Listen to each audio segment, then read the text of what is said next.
तो मित्रों, यदि आपकी जन्म कुंडली में चंद्रमा देवता तुला राशि पर बैठे हो, हालांकि एक बात मैं आप लोगों को बतला दूं कि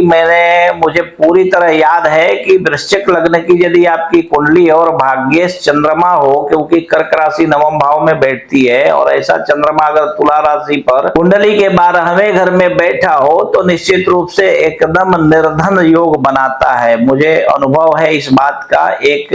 अमेरिका से लड़का आया था, बिल्कुल कम उम्र का, और उसने अपने जीवन में बहुत कुछ बनाया था वहां जाकर के, लेकिन उसके ऊपर जैसे ही चंद्रमा की दशा आरंभ हुई और चंद्रमा की दशा में उसको किसी ज्योतिषी ने मोती पहना दिया 12वें घर में बैठे हुए तुला राशि के चंद्रमा को, वैसे ही उसके जीवन से सारे धन जो है ना वो छू मंतर हो गए, उड़ गए, और बिल्कुल एक एक पैसे के लिए तरसने लगा। वो मेरे पास आया था, मैंने उसकी कुंडली देखी थी, मैंने उसको सलाह दिया था कि भैया तुम ये मोती उतार दो और चंद्रमा देवता की उपासना करो, और भी कुछ एक दो उपाय उसकी कुंडली के अनुसार बतलाया था। मुझे पूरी कुंडली उसकी तो याद नहीं है, लेकिन तुला राशि पर बैठे हुए चंद्रमा देवता निश्चित रूप से नीच के हो जाते हैं और बिल्कुल ही अशुभ फल देने वाले हो जाते हैं। तो ये बात भी आपको ध्यान रखना है। परंतु यदि आपकी जन्म कुंडली में चंद्रमा देवता तुला राशि पर बैठे हो और ऐसे चंद्रमा देवता के ऊपर सूर्य की यदि संपूर्ण दृष्टि पड़ रही हो तो ऐसा जातक अकारण ही सदा जीवन में इधर से उधर भ्रमण करते रहने वाला और सुख दुख दोनों से हीन होता है। स्त्री और पुत्र तो होते हैं, परंतु श्रेष्ठ स्त्री और श्रेष्ठ पुत्रों की कमी इसके जीवन में होती है। अथवा यूं कहें कि ऐसा जातक अपने जीवन में पुत्रों के सुख से रहित ही होता है। और दूसरी बात कि ऐसा जातक अपना मित्र भी जिन्हें मानता है उनसे भी इसको कष्ट ही प्राप्त होता है, और शत्रु तो कष्ट देने वाले होते ही हैं। ऐसा जातक जीव घाती होता है, किसी भी जीव की हत्या करने में बिल्कुल निर्ममता पूर्वक इसको